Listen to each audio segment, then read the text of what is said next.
कि आर्मी की नौकरी मिलेगी तभी तुम राष्ट्र की सेवा करोगे।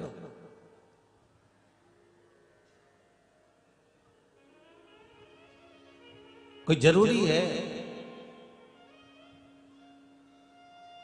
कि जब तुम्हें पुलिस की नौकरी मिलेगी तब तुम राष्ट्र की सेवा करोगे? कोई जरूरी है कि जब तुम कोई राजनेता बनोगे तभी राष्ट्र की सेवा करोगे?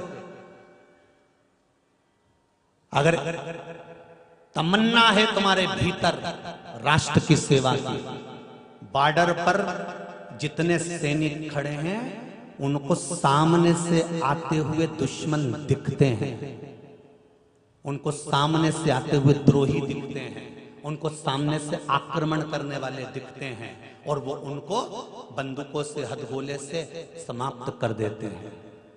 उनसे बड़ा सैनिक होता है राष्ट्र के भीतर रहकर राष्ट्र की सेवा करने वाला, क्योंकि ये अंदर घुसे हुए दुश्मन हमें दिखते नहीं है और हमारे पास खड़े हो।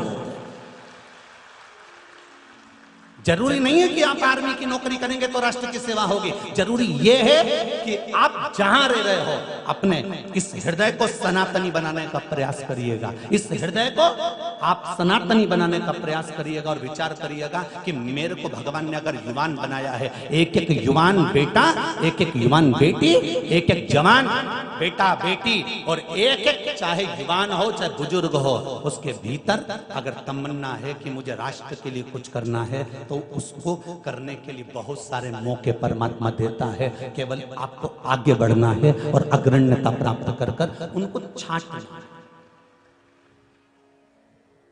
भगवान सबको हुनर देकर पैदा करता है, किसी को भी बिना हुनर के पैदा नहीं करता मेरा मालिक। एक एक बेटी को अगर जन्म दिया है तो उसमें इतना बल दिया है कि बेटा जैसे जगत जननी जगदम्बा महिषासुर को मार सकती है, मधु और केकब का संहार कर सकती है, तो तू किसी के पास जाकर क्यों रोती है?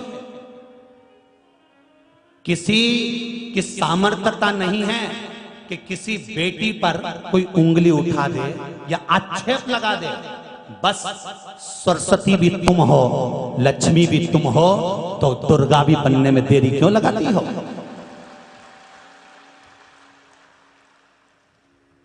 क्यों दुर्गा बनने में देरी लगाती है?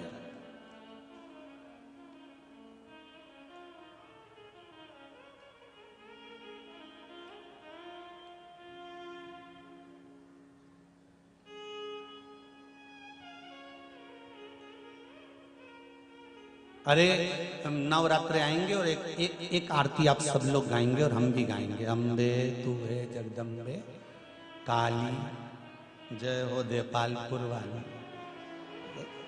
आरती आप भी गाएंगे हम भी गाएंगे, है यही आरती गाएंगे ना। और तेरे भक्त जनों पर माता भीड़ पड़ी है भारी, और दानव दल पर टूट पड़ो माँ करके सिंह सवारी। सो सिंहों से तू बलशाली, अष्ट भुजाओं वाली, दुखियों के दुखड़े सवा।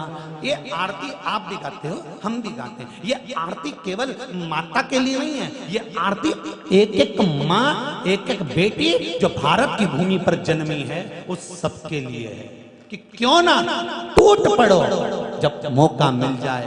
ऐसा लगे कि ये हमारे साथ गलत करने वाला है, ये हमें गलत तरह से फंसा रहा है, ये गलत तरह से हमारा प्रयोग कर रहा है, बस इतनी देर लग जाए।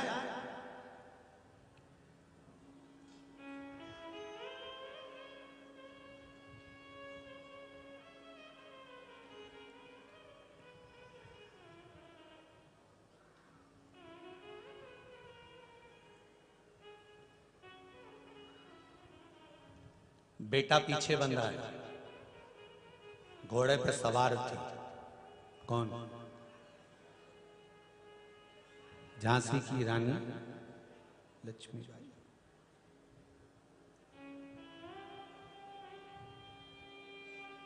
उसमें वो बल था जो एक एक नारी को उसने दिखा दिया।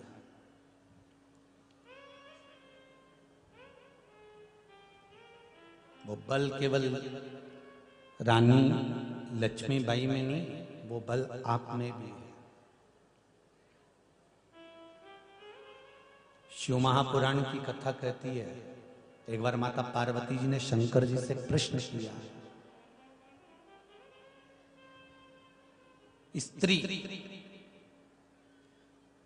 शिव महापुराण का कौटि रुद्र संहिता, जिसमें माता पार्वती जी ने शंकर जी से प्रश्न किया, जब नारी अकेली होती है, जैसे प्रश्न था चंचुला देवी के ऊपर कि बिंदु चले गया, चंचुला अकेली रह गई।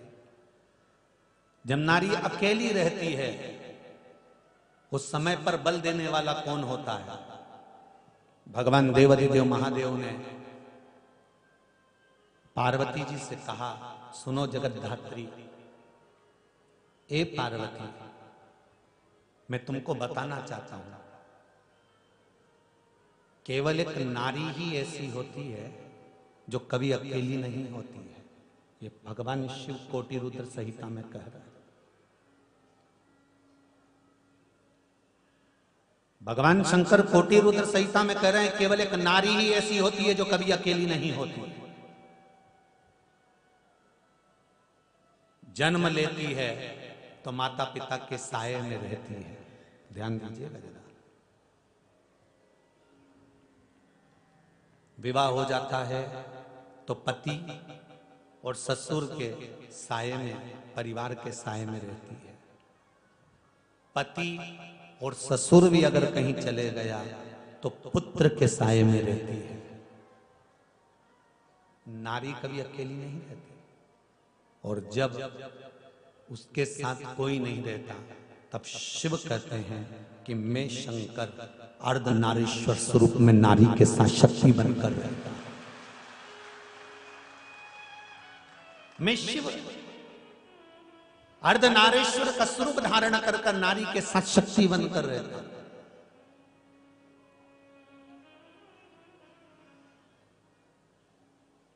इसलिए शायद आज भी मर्यादा समाप्त नहीं होने दी है मेरी माताओं ने।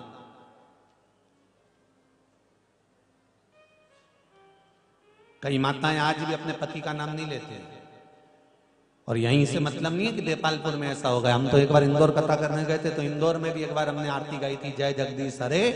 तो पास में एक अम्मा जी आरती कर रही थी, वो बोल रही थी कल्लू के पिताजी हरे। तो हमने उनसे पूछा, माँ आरती पूरी होने के बाद कि हम बोल रहे हैं जय जगदीश हरे और तुम बोल रही हो कल्लू के पिताजी हरे, ऐसा क्यों बोल रही हो? तो क्या गुरु जी उनका नाम है। हमने कहा जगदीश। अब इतना प्रेम और क्या चाहिए? कितनी मर्यादा होगी? इंदौर जैसी शहर की बात चल रही है तो फिर तो देपालपुर में भी इतनी मर्यादा तो होगी रे।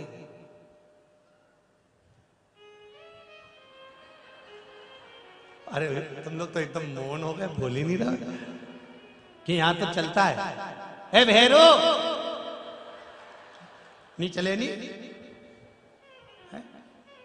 मर्यादा होना चाहिए। कितना सुंदर समाज। एक बार नगर पालिका वाले, पंचायत वाले, नगर निगम वाले एक दरवाजे पर पहुंचे और वहां जाकर उन्होंने घंटी बजाई, बेल बजाई। और बेल बजाई ने एक महिला बाहर निकल के उनसे पूछा, तुम्हारा नाम क्या है? मेरा नाम कमला है। अच्छा, कितने बच्चे हैं? 3 बच्चे हैं।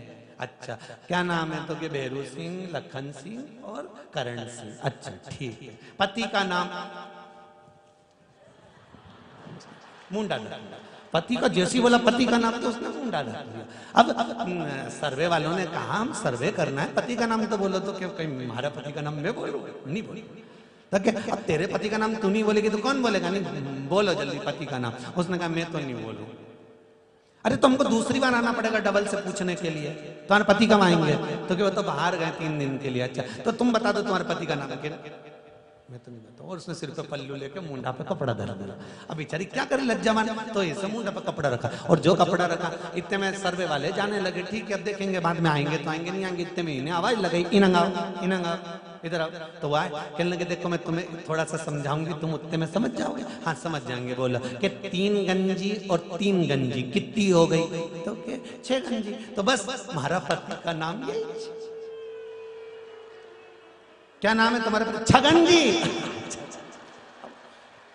3 गंजी और 3 गंजी 6 गंजी नाम पूरा। इतना में सारा सर्वे वाला बोला चलो कम से कम नाम तो मिल गया, नहीं तो अपन को डबल से आना पड़ता।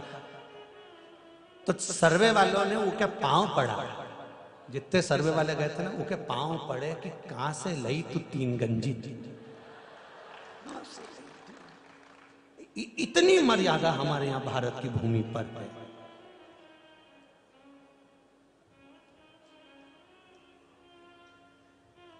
ये कोई भारत की भूमि कोई साधारण भूमि है जहां लोगों के भीतर मर्यादाओं का आनंद है साहब।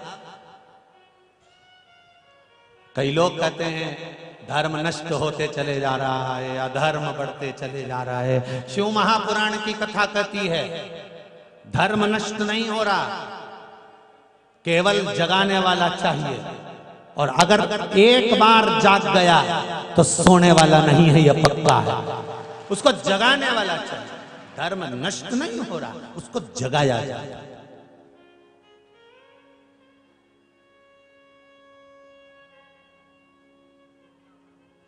और जागी तो रहा है, नहीं तो इतनी धूप में लोग बैठ जाएंगे कथा सुन ले। इतनी धूप पड़ी हुई है, इतनी धूप। और तो और क्या धन्यवाद दूं मैं आपको, क्या कहूं। बेटमा से 15 किलोमीटर पड़ता होगा देपालपुर। बेटमा से लेकर देपालपुर के बीच में जितने गांव पड़ते हैं, जितने भी क्षेत्र पड़ते हैं, केवल गाड़ी में से भी एक दर्शन करने के लिए लोग बताते हैं आधे आधे घंटे से खड़े रहते हैं पूरी रोड के किनारे, पूरी रोड के। अब कितना धर्म का भाव लाओगे और क्या क्या होगा।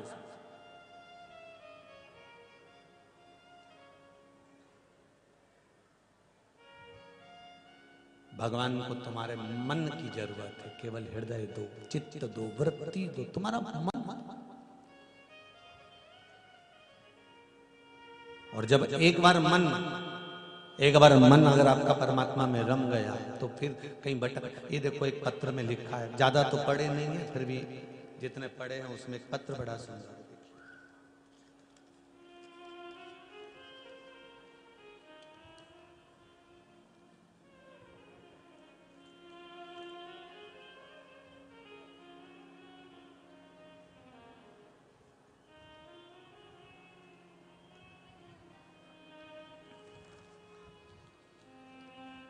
गौतमपुरा से राधिका चौहान, ये गौतमपुरा से लिखा है। कहीं बैठी हैं राधिका जी? राधिका जी चौहान गौतमपुरा से। इस पत्र में इन्होंने लिखा है, गुरुजी ऐसी परिस्थिति नहीं थी। राधिका जी कहीं बैठी हो तो दोनों हाथ हिला देना। ऐसी परिस्थिति नहीं थी गुरुदेव कि हम कोई प्लाट मकान खरीद सके, हमारी इतनी हैसियत नहीं थी। पर गुरुदेव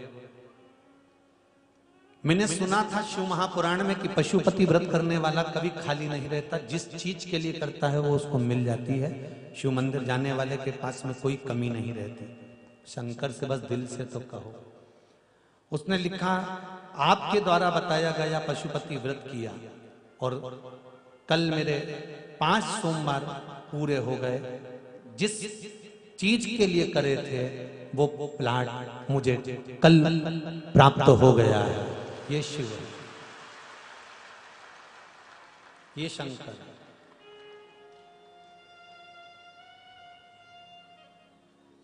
अब शिव आपका विश्वास है शिव।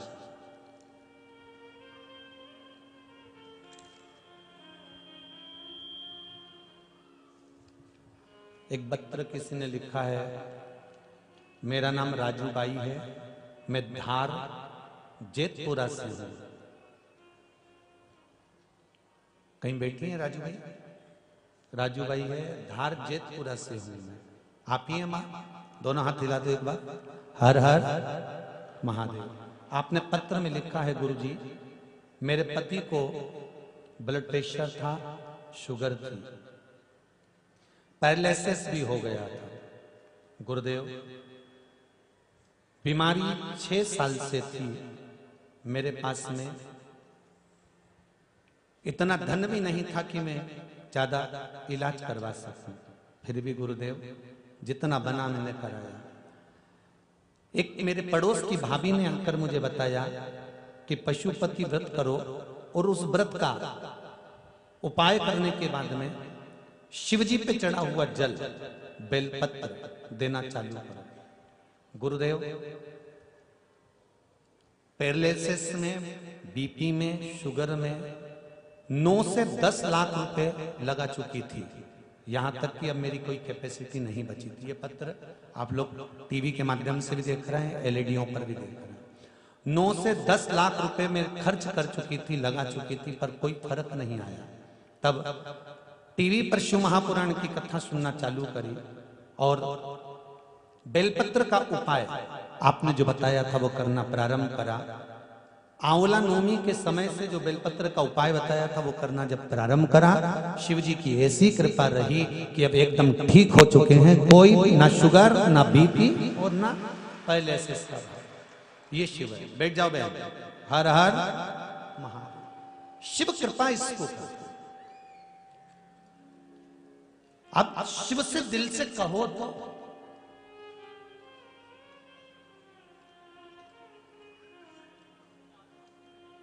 केवल कंकर को कंकर मत मानना, शिव को केवल पाषाण की शिला मत मानना, उसको दिल से कहकर जाना, तेरा ही दिया मैंने खाया पिया है, तेरा शुक्रिया, तेरा शुक्रिया, मुझे भोले बाबा ने बहुत दे दिया है, तेरा शुक्रिया है, तेरा शुक्रिया है। ये जायदाद दी है, औलाद दी है, ये जायदाद दी है, औलाद दी है, मुसीबत में हर वक्त इमदाद दी है, मुसीबत में हर वक्त इमदाद दी है, तेरा ही दिया मैंने खाया पिया है, तेरा शुक्रिया है, तेरा शुक्रिया है। मुझे भोले बाबा ने बहुत दे दिया है, तेरा शुक्रिया है, तेरा शुक्रिया। उसको धन्यवाद देते रहो हर पल, हर घड़ी, हर क्षण।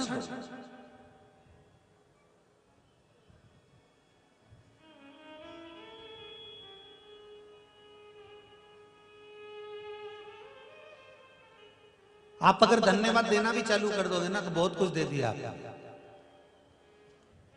आपने। स्माइल देना भी चालू कर दिया ना, बहुत कुछ दे दिया आपने। हृदय से, दिल से, चित्त से, वृत्ति से, मन से उसको मस्तक नवाना चालू कर दिया ना, बहुत कुछ दे दिया, बहुत कुछ दे दिया।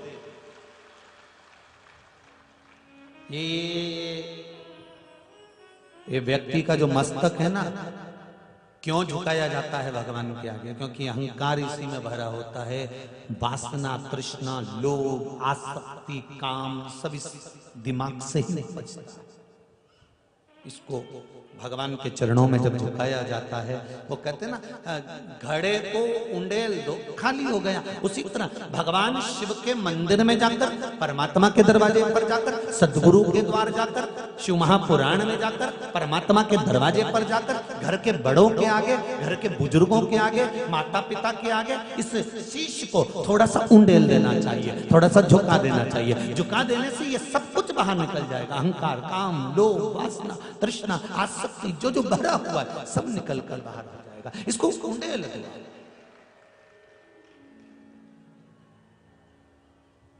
पर मस्तक को भी नरियल मत बना लेना। 10 रुपए का नारियल ले लो, जहां मर्जी पड़े वहीं फोड़ दो। नहीं, इस सिर को ऐसा मत बना लेना कि कहीं पे भी जाके झुक जाए। इस मस्तक को झुकाना तो परमात्मा के सम्मुख में, घर के बुजुर्गों के सम्मुख में, माता पिता गुरु के सम्मुख में, और जिस टीचर ने आपको पढ़ाया है, शिक्षक ने, उस शिक्षक के चरणों में जाकर झुका देना। जो घर के बुजुर्ग हों, बड़े हों, उसको झुका। कई बहुओं को तो देखा है हमने, कई बहुओं को देखा है जो केवल दिवाली आती है तो सास को प्रणाम करती है, दशहरा आता है तो सास को प्रणाम करती है, कोई त्योहार आता है तब घर के बड़ों को प्रणाम करती है। इसके सिवाय तो रोज या तो शिव महापुराण की कथा कहती है, माता पार्वती शंकर जी को ऐसा कोई क्षण नहीं जाने देती थी जिस क्षण में शिव को नमन नहीं करती थी। ऐसा कोई क्षण माता पार्वती का नहीं जाता था जिस समय पर माता पार्वती शंकर जी को नमन नहीं करती थी।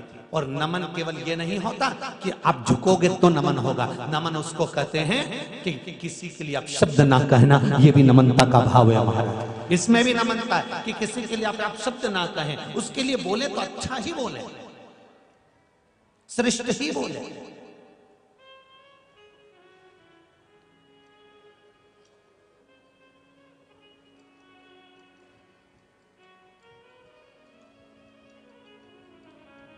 मत बुरे कर्म कर बंदे वरना पछताएगा, भगवान की आंखों से तू बच नहीं पाएगा, तू बच नहीं पाएगा।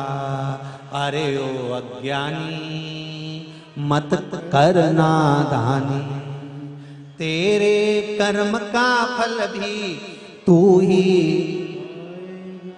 ऐसे नहीं, जरा उंगली उठाकर, तेरे कर्म का फल भी, सुन ले सियोर वाले महाराज, तुम उधर से इधर उंगली करो, हम इधर से उधर करना, डरना नहीं अपने को किसी से, हम किसी से काम, हम सभी खट्टे महादेव के पट्टे, काय को डरे। तेरे कर्म का फल भी तू ही पाएगा, जैसा किया तूने ओ भेरू तेरे आगे आएगा। इसलिए अभी भी सावधान हो जा, कुछ नहीं बिगड़ा, अभी भी नहीं बिगड़ा।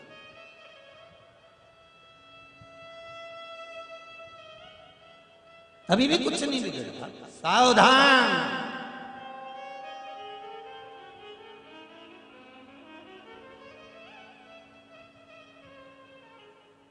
इसलिए फिर कहें, भोले बाबा के दरबार में सबका खाता,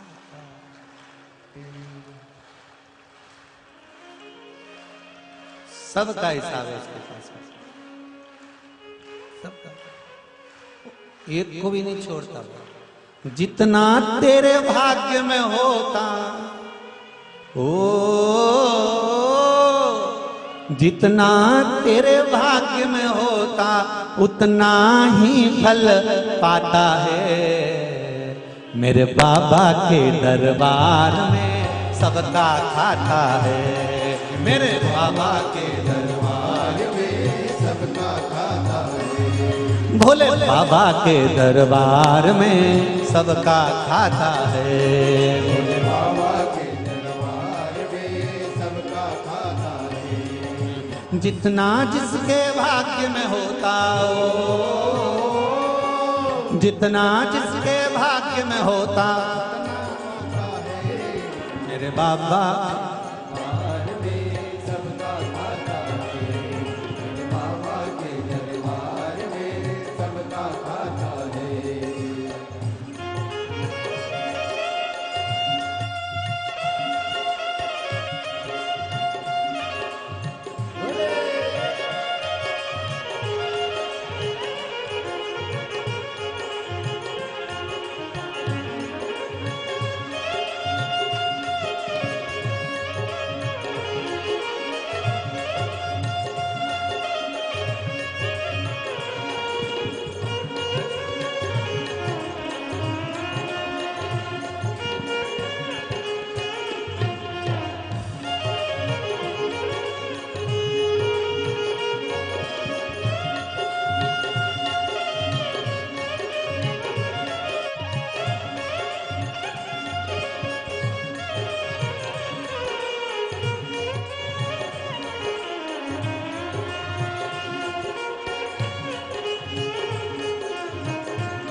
ओ सब हो एक समान, सब हो एक समान, सबकी बिगड़ी वो ही बनाए,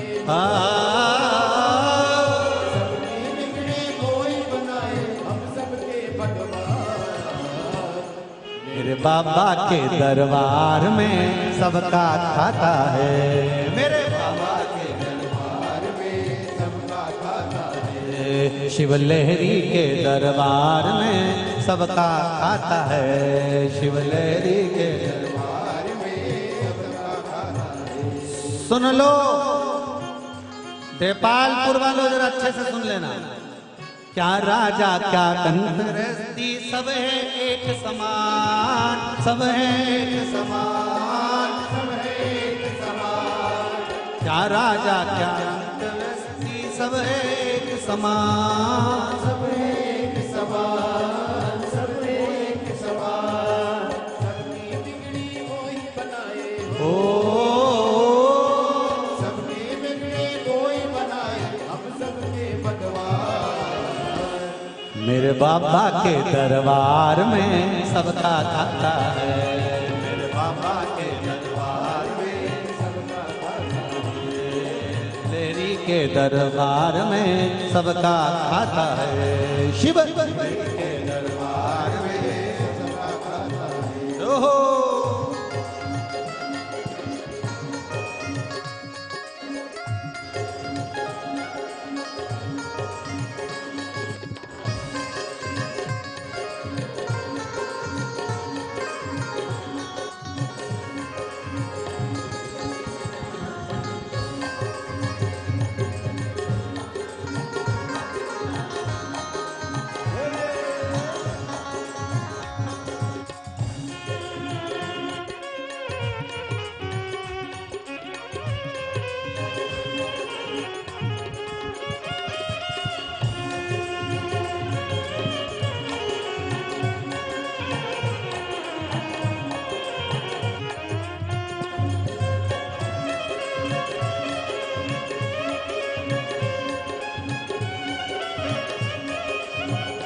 दोनों हाथों से ताली से बजाओ।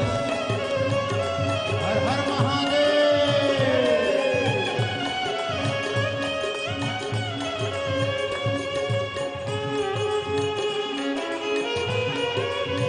हे शंभो शंभो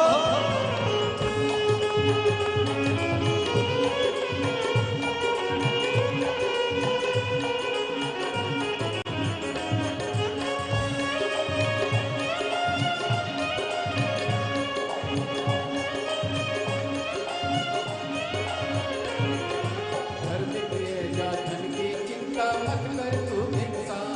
ओ मत कर तू इंसान, मत कर तू इंसान, धर्म के जा धन की चिंता मत कर तू इंसान। मत कर तू इंसान, मत कर तू इंसान, जैसा तेरा कर्म है वैसा हो।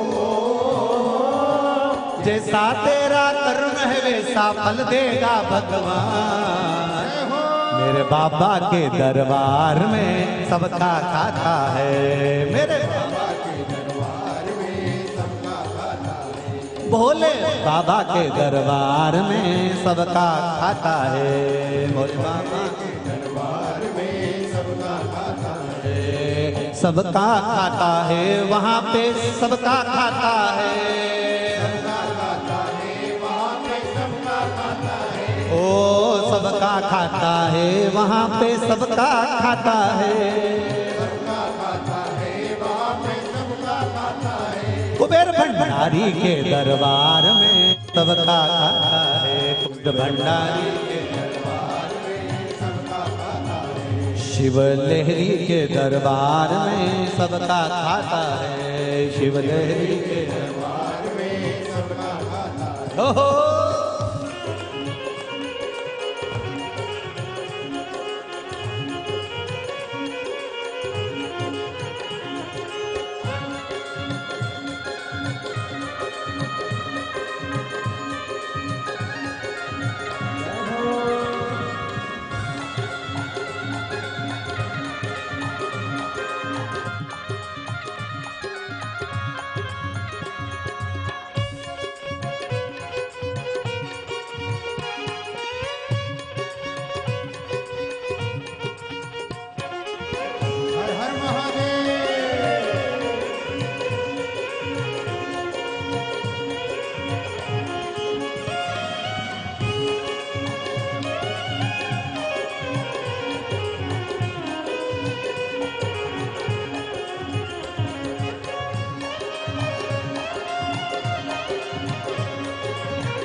का महिमा, 2 दिन का महिमा, ठीक समझ ले मानो तू है 2 दिन का महिमा, 2 दिन का महिमा, 2 दिन का महिमा, कितने आकर चले गए हैं हो, कितने आकर चले गए कोई जाने को तैयार, मेरे भोले के दरबार में सबका दाता है, सोनहरे के दरबार में सबका दाता है, बाबा भोले के दरबार में सबका दाता है, बाबा भोले के दरबार में सबका दाता है। किसी को कोड़ी कम नहीं देता हो, किसी को कोड़ी मेरे बाबा के दरबार में सबका खाता है, बाबा के दरबार में सबका दाता है, शिवलहरी के दरबार में सबका खाता है, शिवलहरी के दरबार में सबका दाता है, भोले बाबा के दरबार में सबका खाता है, बाबा के दरबार में सबका दाता है, मेरे बाबा के दरबार में सबका खाता है, मेरे बाबा के दरबार में सबका दाता है, भोले बाबा के दरबार में सबका खाता है, भोले बाबा के दरबार में सबका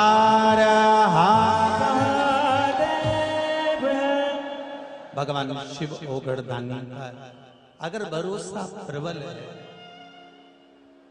विश्वास अगर दृढ़ है, तो क्या सोचना करना,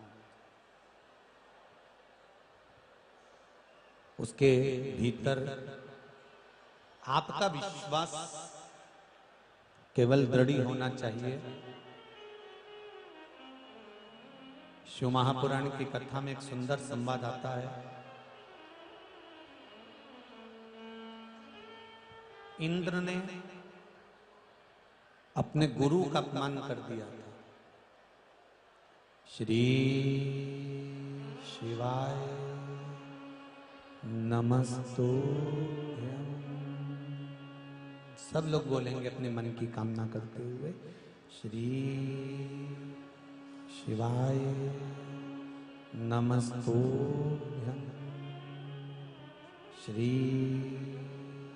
शिवाय नमस्तुभ्यं, श्री शिवाय नमस्तुभ्यं, श्री शिवाय नमस्तुभ्यं।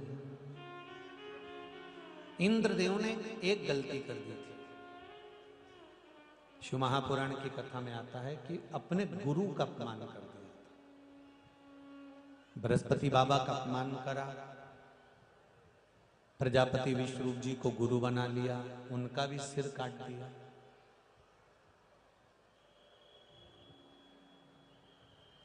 और बाद में हुआ क्या, एक कमल की डंडी के अंदर इंद्र को छुपना पड़ा। एक कमल की डंडी के अंदर। और महाराज देव ऋषि नारद ने जाकर निवेदन करा कि इस कमल की डंडी से बाहर निकलो, तुमने जो गुरु की हत्या करी है, माथे पर तुम्हारे गुरु हत्या का जो दोष लगा हुआ है, उसको समाप्त करने के लिए कुछ तो करना पड़ेगा। 4 स्थान पर गुरु हत्या के पाप को बांट दिया। कितनी जगह पे बांटा है? 4 जगह। पहला, जल देव के पास में गए, हे जल नारायण, हे पानी देव, जल देव, जल नारायण, आप हमसे ब्राह्मण हत्या का अंश ले लीजिए। जल नारायण ने कहा, ब्राह्मण हत्या का अंश हम क्यों ले, इससे हमको क्या फायदा होगा? तो इंद्र ने कहा, तुम्हें कलकल की ध्वनि कर कर सदा प्रवाहित करते रखेंगे, इसलिए तुम ब्राह्मण हत्या का थोड़ा सा फल ले लीजिए। जलदेव ने ब्राह्मण हत्या का अंश लिया। जल के ऊपर जो फेन रहता है वो ब्राह्मण हत्या का अंश रहता है।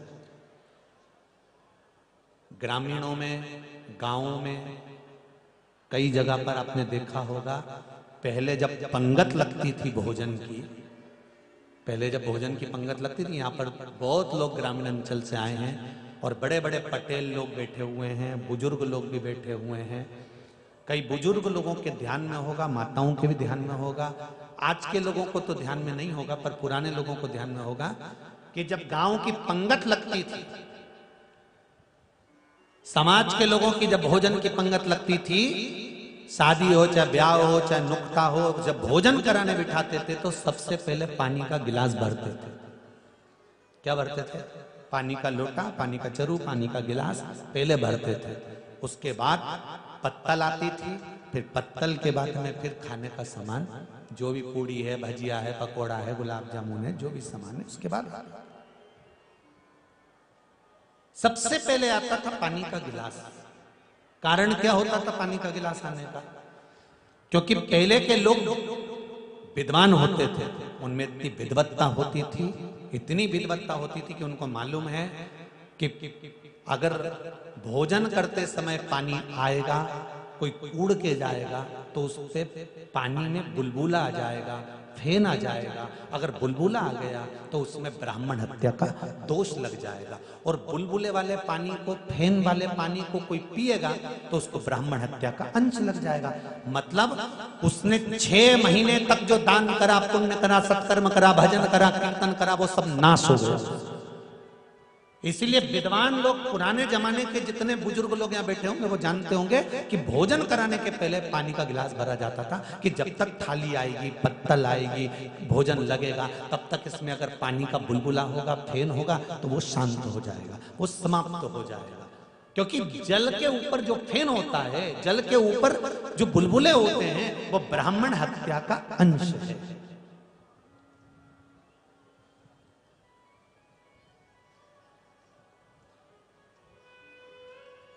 अब आज के जमाने में क्या होता है?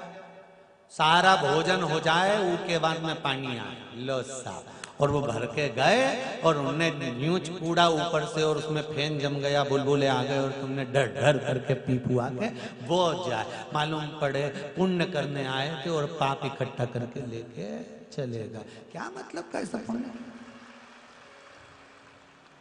शहर वालों से भी निवेदन करूंगा कि गांव के लोगों से, ग्रामीण लोगों से थोड़ा थोड़ा सीखने का प्रयास करो कि क्यों पानी पहले भरा जाता था, बाद में पत्तल आती थी, बाद में भोजन कराते थे, पहले पानी लाके रख देते थे। और चले जाओ उत्तर प्रदेश में, और चले जाओ बिहार में, तो वहां पर आज भी नियम है, पानी का गिलास सामने रख देंगे पर पीने नहीं देंगे, पहले उसको गुड़ खिलाएंगे, मीठा खिलाएंगे, कुछ भी ला कर देंगे कि पहले ये मीठा खाओ, गुड़ खाओ, कुछ भी खाओ, पर ये खाओ। क्यों? क्योंकि जब तक तो खाएगा उतनी देर में पानी के गिलास में जो बुलबुला होगा वो समाप्त तो हो गया होगा। इसलिए उत्तर प्रदेश में, बिहार में आज भी नियम है कि उसको मीठा खिलाया जाता है। ये लो थोड़ा सा मीठा खाओ, इसके बाद पानी पीना, लो थोड़ा मीठा खाओ, उसके बाद पानी पीना, नियम। अब आज के जमाने में तो सब एक ही हसिया से सब काट मारो, एक ही से सब निपटाओ, ठीक है।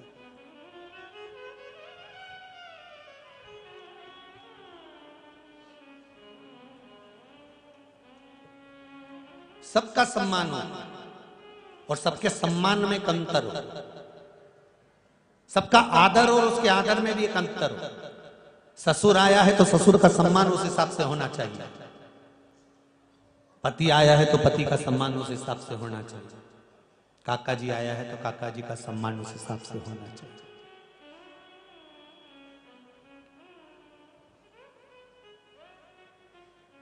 दूसरा, ब्राह्मण हत्या का अंश इंद्र ने अग्नि को दे दिया। हे अग्नि नारायण, आप हमसे ब्राह्मण हत्या का अंश ले लो। अग्नि ने कहा ब्राह्मण हत्या का अंश, मुझे क्या लाभ होगा? तो अग्नि देवता से इंद्र ने कहा हम तुम्हें हमेशा पवन देते रहेंगे, हवा देते रहेंगे और तुम धड़क के जलते रहोगे।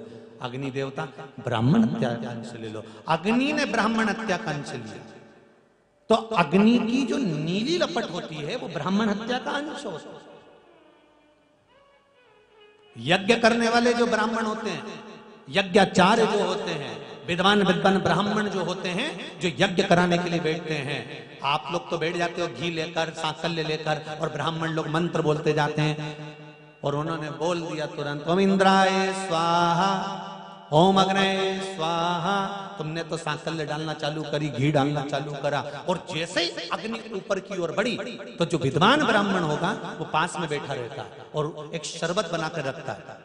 उसने एक थोड़ा सा दूध दही मिला के शरबत बना के रखता है। जैसे ही उसने देखा कि अग्नि, हवन की अग्नि ऊंची गई, इसने लेकर उसमें शरबत डाल दिया, उसमें चारों तरफ उस पंचामृत को, उस दूध दही को डाल दिया। क्यों? क्योंकि अग्नि नीची हो जाए। क्यों? अगर हवन की अग्नि ज्यादा ऊपर जाएगी, ज्यादा ऊंची जाएगी तो उसमें नीली लपट आ जाएगी। नीली लपट आ गई मतलब करा हुआ सारा यज्ञ खंडित हो गया, क्योंकि उसमें ब्राह्मण हत्या लग गई। उसमें ब्राह्मण हत्या लग गई तो वो अग्नि की जो लपट है वो अपने आप नीले कलर की, आप लोगों ने भी कई बार देखा होगा, नीली लपट अगर आ गई है तो उसमें ब्राह्मण हत्या लग गई है, ब्राह्मण हत्या का दोष है। इसलिए यज्ञ करता ब्राह्मण जो होते हैं, यज्ञ कराने वाले जो विद्वान ब्राह्मण होते हैं, यज्ञ कराते समय सांकल्य डालते समय आप लोगों से बार बार कहते हैं थोड़ा आराम से डालो, थोड़ी थोड़ी डालो, थोड़ी थोड़ी डालो, पर तो तुम तो सोचो डाले जाओ, तो वो तुम तो डाले जाओ, परंतु वो अग्नि जब ऊंची जाएगी तो उसमें ब्राह्मण हत्या लग जाएगी। उसमें नीले कलर की अगर लपट आ गई तो उसमें ब्राह्मण हत्या लग जाएगी।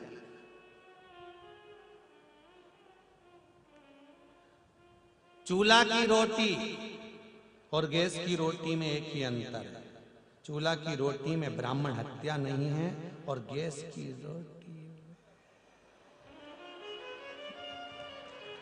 तुम जैसे ही गैस जलाओगे वो किलो नीले कलर की आएगी। अब के महाराज जी हम तो इतनी कथा सुने, हमारे बराबर किने नहीं सुनी, हमने तो खूब कथा सुनी महाराज जी, हम तो